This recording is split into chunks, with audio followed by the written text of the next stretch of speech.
नमस्कार बच्चों, स्वागत है आपका हमारे चैनल एनवी क्लासेस में। तो वीडियो शुरू करने से पहले दिए गए सब्सक्राइब बटन पर क्लिक करें और बेल आइकन जरूर प्रेस करें। तो आइए जानते हैं कुतुबुद्दीन ऐबक के बारे में। बच्चों, पश्चिमी एशिया में एक नई विचारधारा का जन्म हुआ जिसे इस्लाम के नाम से जाना गया और इसमें मोहम्मद साहब के बाद खलीफा परंपरा शुरू हुई और इसके अंतर्गत साम्राज्य का प्रसार भी किया गया और प्रसार करने के लिए आक्रमण भी किए गए और ऐसा ही एक आक्रमण भारत पर 712 ईस्वी में मोहम्मद बिन कासिम के नेतृत्व में हुआ था। उसके बाद महमूद गजनवी के नेतृत्व में 1025 ईस्वी के लगभग आक्रमण हुए और फिर मोहम्मद गौरी का आक्रमण।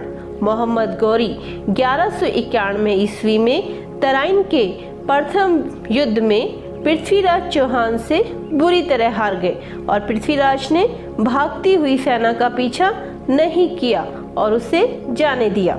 लेकिन तराइन के दूसरे युद्ध में, जो कि 1192 ईस्वी में हुआ, इसमें पृथ्वीराज चौहान हार गए और इस घटना ने भारत के इतिहास को प्रभावित किया और फिर भारत के उत्तर पश्चिमी भाग में एक नए वंश की और नए राज की शुरुआत हुई। बच्चों, अब हम जानते हैं दिल्ली सल्तनत के बारे में, जिसका समय 1206 से 1526 ईस्वी तक रहा और इस समय में 5 वंशों ने शासन किया और इनमें पहला वंश है गुलाम वंश और गुलाम वंश के जो पहले सुल्तान थे वो थे कुतुबुद्दीन ऐबक। बच्चों, यह गुलाम वंश का भारत में पहला राजा था। ऐबक एक तुर्की शब्द है जिसका मतलब है चंद्रमा का देवता। गुलाम वंश को और भी कई नामों से जाना जाता था, जैसे कि यामिनी वंश और इल्बरी वंश, और इस तरह से गुलाम वंश की शुरुआत करने वाला पहला सुल्तान कुतुबुद्दीन ऐबक बना, जिसका शासन मात्र 1206 से 1210 ईस्वी तक रहा और इसका जो राज्यारोहण हुआ था, यानी राज्य की जो शुरुआत इसने की, वो 1206 ईस्वी में की। इसे एक और नाम से भी जाना जाता था और वो नाम था लाख बख्श। और बच्चों, इसने अपनी राजधानी लाहौर में स्थापित की। लाहौर, जो कि वर्तमान में पाकिस्तान का प्रमुख शहर है। ऐबक ने अपने दरबार में विद्वानों को भी आश्रय प्रदान किया, जिसमें प्रमुख थे हसन निज़ामी। इनको ऐबक ने संरक्षण प्रदान किया। हसन निज़ामी ने दिल्ली सल्तनत का आरंभिक इतिहास लिखा था। इसके अलावा ऐबक के जीवन काल की जो अन्य उपलब्धि थी वो थी कुतुब मीनार का निर्माण करवाना, लेकिन इसकी सिर्फ एक मंजिल का ही निर्माण ऐबक के द्वारा करवाया गया और इसका जो पूर्णता यानी पूरी मंजिल जो बनवाई गई वो इल्तुतमिश के द्वारा बनवाई गई। इल्तुतमिश ऐबक की बेटी का पति था और उसके पश्चात शासन संभालने वाला सुल्तान भी बना। ऐबक ने जो कुतुब मीनार का बच्चों निर्माण करवाया था, ये उसने प्रसिद्ध सूफी संत ख्वाजा कुतुबुद्दीन बख्तियार काकी की स्मृति में बनवाया था और ये निर्माण जो करवाया गया, इसका उल्लेख समकालीन इस्लामिक साहित्य में भी किया गया है। इस तरह से उसने अपने राज्य के थोड़े से समय में भी कई महत्वपूर्ण कार्य किए, लेकिन सन 1210 ईस्वी में चोगान यानी पोलो खेलते हुए घोड़े से ये गिर गए और ये इतने कमज़ोर थे कि घोड़े से गिरते ही इनकी मृत्यु हो गई। और बच्चों, कुतुबुद्दीन ऐबक के मरने के बाद जो सुल्तान बने उनका नाम था इल्तुतमिश। यदि आपको उनके बारे में जानना है तो अगला वीडियो जरूर देखें। बच्चों, आज के इस वीडियो में हम जानेंगे उस सुल्तान के बारे में जिसने अधूरी पड़ी कुतुब मीनार का निर्माण पूरा करवाया, उत्तर भारत में अपने साम्राज्य का विस्तार किया और भारत में गुंबद शैली की शुरुआत की।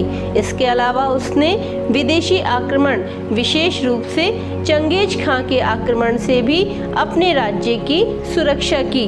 तो आप जान ही गए होंगे इतनी विशेषताओं के बारे में। हम यहाँ बात कर रहे हैं इल्तुतमिश के बारे में। इल्तुतमिश, जो कि कहा जाता है कि कुतुबुद्दीन ऐबक के बाद उनके उत्तराधिकारी बने, लेकिन ये सीधे ही उनके उत्तराधिकारी नहीं बने। इनसे पहले कुतुबुद्दीन ऐबक के पुत्र, जो कि अनुभवहीन और अयोग्य थे, उनका नाम था आराम शाह, वो सुल्तान बने। लेकिन ऐबक के गुलाम व दामाद इल्तुतमिश, जिनके बारे में हमने अभी बात की, उन्होंने इसे युद्ध में मारकर सत्ता पर अधिकार कर लिया और इस तरह से कुतुबुद्दीन ऐबक के बेटे आराम शाह ने सिर्फ 6 महीने के लिए सत्ता संभाली और उसका अंत इल्तुतमिश के द्वारा हो गया। इस तरह से उत्तर भारत में एक नए सुल्तान का उदय हुआ, जिसे हम इल्तुतमिश के नाम से जानते हैं।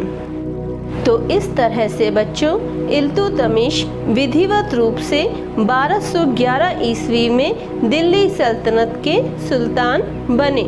ये ऐबक के दामाद भी थे और आगे चलकर उनके उत्तराधिकारी भी बने। इस तरह से इन्हें तुर्क साम्राज्य का वास्तविक संगठनकर्ता माना जाता है, क्योंकि कुतुबुद्दीन ऐबक को अपने राज्य का विस्तार करने का अधिक समय नहीं मिला, लेकिन इल्तुतमिश को अच्छे से अपने साम्राज्य का विस्तार करने के लिए समय मिला और उसका इन्होंने अच्छी तरह से उपयोग भी किया। इन्होंने सबसे पहले अपने साम्राज्य का विस्तार किया और इसके अंतर्गत इन्होंने 1226 ईस्वी में रणथंबोर को जीता और 1223 ईस्वी में इन्होंने मालवा पर आक्रमण कर भिल्ला के दुर्ग को जीता। इसी क्रम में आगे बढ़ते हुए इन्होंने ग्वालियर और जालोर पर भी अधिकार कर लिया था। इस तरह इल्तुतमिश ने अपने राज्य का विस्तार किया। जहां एक तरफ उसने अपने साम्राज्य का विस्तार किया, वहीं उसने अपने राज्य को चंगेज खां के आक्रमण से भी बचाया। चंगेज खां ख्वारिज़्म शाह के पुत्र मंगबरनी के पीछा करते हुए सिंधु नदी तक आ पहुंचा था और वो उसे परास्त करना चाहता था। और वहीं जलालुद्दीन मंगबरनी, जो इल्तुतमिश से शरण लेना चाहता था, और दोनों ही तरफ, एक तरफ आप कह सकते हो कुआं था और एक तरफ खाई, और वो दोनों में से किसे मना करे। तो ऐसे में उसने अधिक शक्तिशाली की बात को माना और कमजोर को अस्वीकार किया, अर्थात दूसरे को उसने मना कर दिया, क्योंकि चंगेज खां ने इल्तुतमिश को धमकी भरा अपना पत्र भेजा था कि अगर उसने जलालुद्दीन मंगबरनी की सहायता की तो वो दिल्ली पर आक्रमण कर देगा। ऐसे में अपने नए राज्य को सुरक्षित करने के लिए इल्तुतमिश ने मंगबरनी को सहायता नहीं दी और चंगेज खां से दुश्मनी मोल नहीं ली। तो इस तरह से उसने अपने आप को चंगेज खां के आक्रमण से बचा लिया और चंगेज खां भी दिल्ली पर आक्रमण नहीं करके सिर्फ अपनी एक सैन्य टुकड़ी मंगबरनी के लिए छोड़कर वापस अपने देश चला गया। और इस तरह से इल्तुतमिश ने चंगेज खां के आक्रमण से अपने आप को और अपने राज्य को सुरक्षित किया। बच्चों, इसके पश्चात इल्तुतमिश ने अपने राज्य पर विशेष ध्यान दिया। उसने अपने 40 गुलाम सरदारों का एक गुट या संगठन बनाया, जिसे तुर्कान-ए-चिहालगानी का नाम दिया गया, जिसे चरगान भी कहा जाता था। इल्तुतमिश ने इक्ता व्यवस्था शुरू की थी। इक्ता का मतलब है धन के स्थान पर तनख्वाह के रूप में भूमि प्रदान करना। इसके अलावा इल्तुतमिश ने अपने जीवन काल में ही अपनी बेटी रजिया को अपना वारिस बना दिया था। इससे सिद्ध होता है कि वो आधुनिक विचारों वाला पिता था, जिसने अपनी बेटी को बेटों की तरह शिक्षा प्रदान की थी और अपनी संतानों में से जो सबसे योग्य थे उसे अपना उत्तराधिकारी चुना। इसके अलावा उसने कुतुब मीनार का निर्माण भी पूर्ण करवाया और भारत में पहला मकबरा निर्मित करवाने का श्रेय भी इल्तुतमिश को जाता है। इल्तुतमिश को भारत में गुंबद निर्माण का पिता भी कहा जाता है और उसने सुल्तानगढ़ी का निर्माण भी करवाया था। बच्चों, सुल्तानगढ़ी यह पहला मुस्लिम शासक द्वारा बनवाया मकबरा है, जिसे इल्तुतमिश ने अपने बेटे नसरुद्दीन महमूद की याद में 1231 ईस्वी में बनवाया था। यह मकबरा आज भी दिल्ली के वसंत कुंज में स्थित है। इस प्रकार स्थापत्य के क्षेत्र में भी इल्तुतमिश का अभूतपूर्व योगदान रहा। बच्चों, यदि आपको इस वीडियो लेक्चर के नोट्स चाहिए तो डिस्क्रिप्शन में दिए गए वेबसाइट के लिंक पर क्लिक करें या फिर गूगल क्रोम पर सर्च करें www.nvclasses.blogspot.com। बच्चों, आज का हमारा टॉपिक है रज़िया सुल्तान।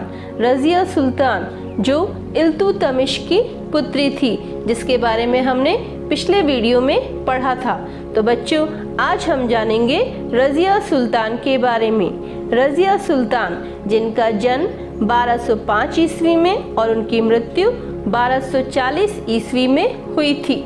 बच्चों, रज़िया सुल्तान मध्यकालीन भारत में मुस्लिम शासिका के रूप में प्रथम मुस्लिम शासिका और तो और तुर्कों के इतिहास में भी पहली महिला शासिका हुई थी। लेकिन क्या उस जमाने के हिसाब से ये सुल्तान यूं ही आसानी से बन गई थी? नहीं बच्चों, इन्हें भी बहुत अधिक संघर्ष करना पड़ा था।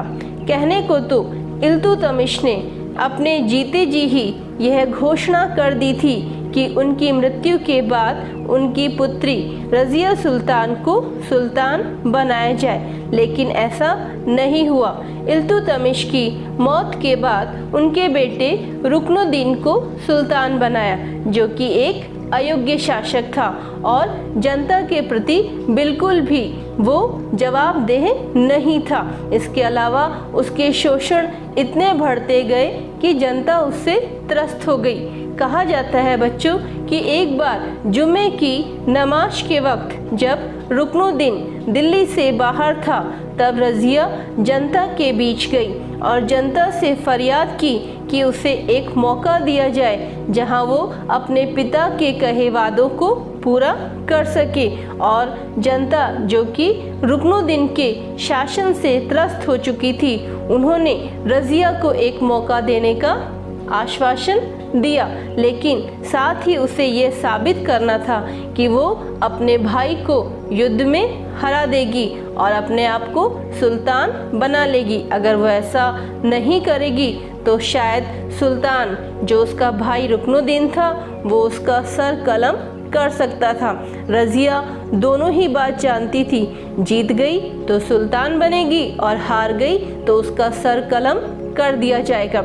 लेकिन उसने इस चुनौती को स्वीकार किया और जब उसका भाई रुकनुद्दीन दिल्ली आया तो दोनों ही भाई बहन के बीच युद्ध हुआ और रुकनुद्दीन को बंदी बनाकर उसका वध कर दिया गया। इस तरह से मात्र 6 माह 18 दिन ही उसके भाई रुकनुद्दीन ने शासन किया और दिल्ली की जनता ने रज़िया में विश्वास जताया और इस तरह से रज़िया दिल्ली की सुल्तान बनी। देखा जाए तो रज़िया के सुल्तान बनने में जनता का विशेष योगदान था, इसलिए रज़िया भी जनता के प्रति हमेशा उत्तरदायी रही।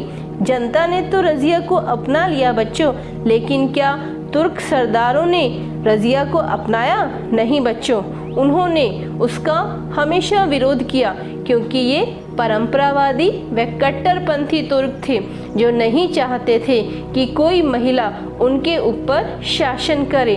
और ऐसे में उन्होंने ये ठान लिया था कि रज़िया चाहे अच्छे काम करे या कितने भी अच्छे काम क्यों ना करे, वो उसका हमेशा विरोध करेंगे।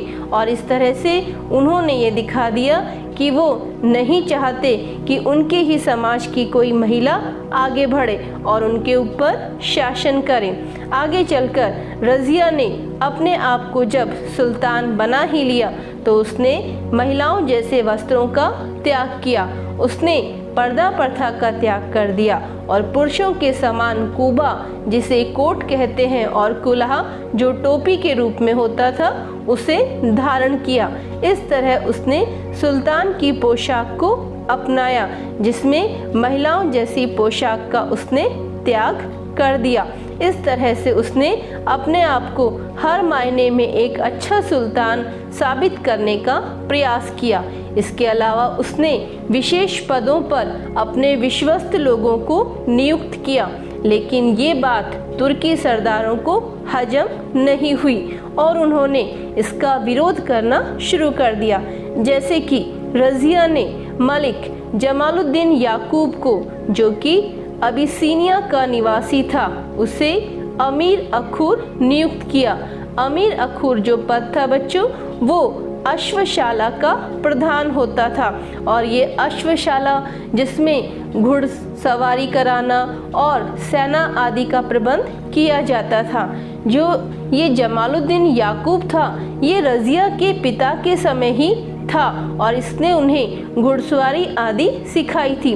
और उस जमाने में पुरुषों का महिलाओं से एक तरह की दूरी निश्चित थी, लेकिन जमालुद्दीन याकूब जो कि उन्हें घुड़सवारी सिखाता था और घोड़े में बैठने में मदद करता था, इन सब का भी तुर्क सरदारों के द्वारा किस्सा बना लिया गया और रज़िया के चरित्र के ऊपर लांछन लगाने का प्रयास किया गया, जबकि ऐसा कुछ भी नहीं था।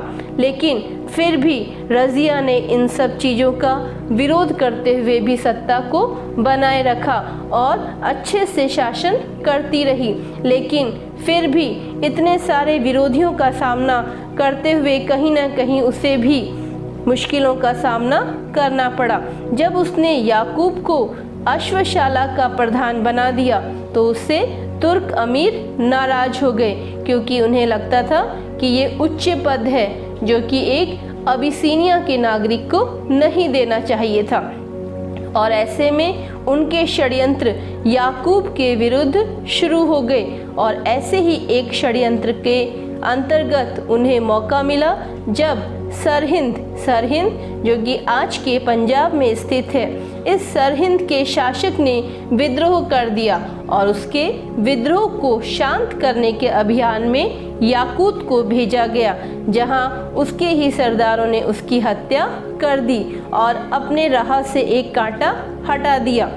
आगे चलकर इतिहासकार भी इस बारे में कहते हैं, जिसमें से प्रमुख हैं इतिहासकार मिनहाज उस सिराज। ये कहते हैं सुल्तान रज़िया एक महान शासक थी। वह समझदार थी, ईमानदार और उदार, अपने साम्राज्य की संरक्षक, इंसाफ देने वाली, अपनी प्रजा की रक्षक और अपनी सेना की सेनापति थी। उनमें वे सारे गुण थे जो एक राजा में होने चाहिए, लेकिन बस उनकी पैदाइश सही लिंग में नहीं हुई थी, इसलिए पुरुषों के विचार में उनकी ये सारी खूबियाँ बेकार थी। उनमें इतने अधिक गुण थे, लेकिन कमी थी तो सिर्फ ये कि वो एक औरत थी और तुर्क सरदारों को ये सहन नहीं था कि एक औरत उनके ऊपर शासन करे। लेकिन फिर भी रज़िया ने उन्हें परास्त करने का प्रयास करती रही और ऐसे में उसने अल्तुनिया से विवाह कर लिया, जो कि भटिंडा का सरदार था। आरंभ में ये भी रज़िया के विरोधी गुट में शामिल थे, लेकिन परिस्थितियां ऐसी बनी कि इन्होंने रज़िया के साथ विवाह कर लिया। ऐसे में जो तुर्की सरदार थे अब वो इन दोनों के कट्टर शत्रु बन चुके थे और इन तुर्की सरदारों ने इन्हें 1240 ईस्वी में दोनों को मार दिया और इस तरह से एक महान महिला शासिका का दुखदाई अंत हुआ, सिर्फ इसलिए कि वो एक महिला थी। और इस तरह तुर्कों की संकीर्ण मानसिकता के कारण एक आधुनिक पिता की सोच को दबा दिया गया और एक महान महिला शासिका जो शायद उसके पिता जैसे ही सारे तुर्क सरदार होते तो शायद वो और अधिक शासन कर पाती। लेकिन हम सबकी सोच को थोड़ी बदल सकते हैं, प्रयास ही कर सकते हैं और ऐसा ही प्रयास रज़िया सुल्तान के द्वारा भी किया गया। लेकिन परिस्थितियां और स्थितियां जो भी कहें, उसने सामना तो किया लेकिन विजयी नहीं रही और इस तरह से एक महान महिला शासिका का अंत हो गया। उनके पश्चात जो उनके नालायक भाई या अयोग्य भाई शासक बने, उनके नाम हैं 1240 से 1242 ईस्वी तक बहराम शाह का शासन रहा और 1242 से 1246 ईस्वी तक मसूद शाह का शासन रहा और 1246 से 1265 ईस्वी तक नासिरुद्दीन महमूद ने सत्ता संभाली। कहने को तो ये अधिक समय तक इन्होंने शासन किया, लेकिन इनकी सत्ता के पीछे जो वास्तविक बल या शक्ति थी वो थी गयासुद्दीन बलबन की और इन्हीं के कारण उसने इतने लंबे समय तक शासन किया। और जब नासिरुद्दीन महमूद की मृत्यु हो गई तो उस सत्ता का वारिस बना गयासुद्दीन बलबन, जिनके बारे में हम अगले वीडियो में पढ़ेंगे। यदि आपको हमारा वीडियो अच्छा लगे तो इसे लाइक करें और अपने दोस्तों के साथ शेयर करें और हमारे चैनल NV क्लासेस को सब्सक्राइब करें। धन्यवाद। जय हिंद।